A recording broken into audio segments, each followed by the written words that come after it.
Nili tersenyum dan melanjutkan ke tempat binatang iblis peringkat emas hitam lainnya. Nili telah bersembunyi di sepanjang area yang masih dalam pertempuran, menunggu kesempatan yang tepat untuk mengambil tindakan. Meskipun pisau terbang dapat menembus pertahanan binatang iblis peringkat emas hitam, namun itu tidak akan mudah untuk menembus pertahanan mereka. Di sisi Yezong, iblis kera besar menderita cedera berat dan nyaris tidak memiliki kekuatan untuk bertarung. Iblis kera, kamu menyerang kota gloriku, membunuh bangsaku. Bahkan jika aku bertarung sampai akhir kekuatanku, aku akan membunuhmu. Yezong membentuk aura pedang besar di sekitar pedang di tangannya dan menebas ke arah iblis kera besar. Pada saat ini, Yezong tampaknya telah memasuki semacam dunia misterius. Ia mengumpulkan wawasan bela diri sepanjang hidupnya. Meskipun kera besar angin salju berbaring di tanah, Yezong masih tidak bisa memastikan apakah iblis kera besar angin salju yang kejam ini benar-benar mati.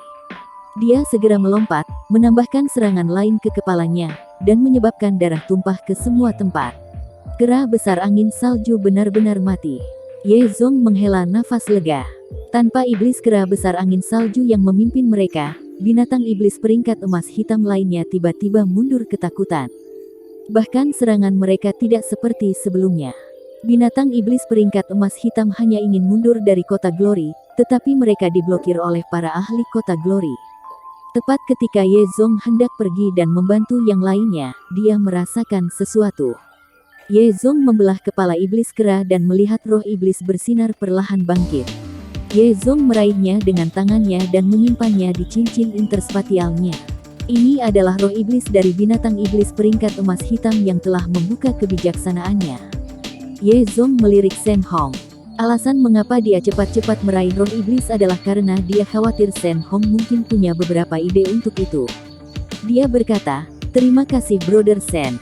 Meskipun sangat mungkin baginya untuk masuk ke peringkat legenda dengan roh iblis kera besar, karena iblis itu tidak terbunuh olehnya, dia tidak memiliki niat untuk menggunakannya. Karena ahli tertinggi menyelamatkannya, mengembalikan roh iblis kera besar angin salju itu sangat wajar. Setelah puluhan jam, pertempuran di kota Glory perlahan-lahan berakhir.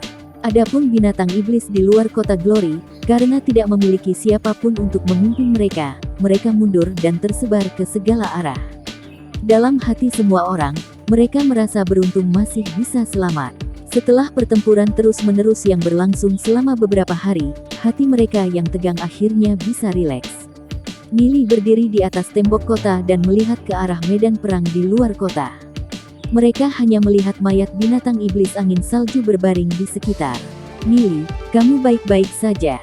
Setelah menemukan Nili, Lu Piao, Du Ze dan sisanya mendatanginya. Tidak hadirnya Nili menyebabkan mereka merasa tidak nyaman. "Aku baik-baik saja." Nili tersenyum. Melihat mata mereka yang khawatir, dia tidak bisa menahan perasaan untuk bergerak. Nili masih sangat menyebalkan. Namun, setelah bersamanya begitu lama, mereka tampaknya rukun. Meskipun Nili sedikit terlalu banyak mulut, Yezong secara bertahap mulai menyukai anak ini. Dia sudah memperlakukan Nili seperti anaknya sendiri. Meskipun dia melakukan beberapa tindakan yang nakal, setelah memikirkannya, semuanya direncanakan dengan baik dan mengetahui batasannya. Meskipun Nili juga memiliki beberapa pemikiran yang mendalam, karakternya biasa saja.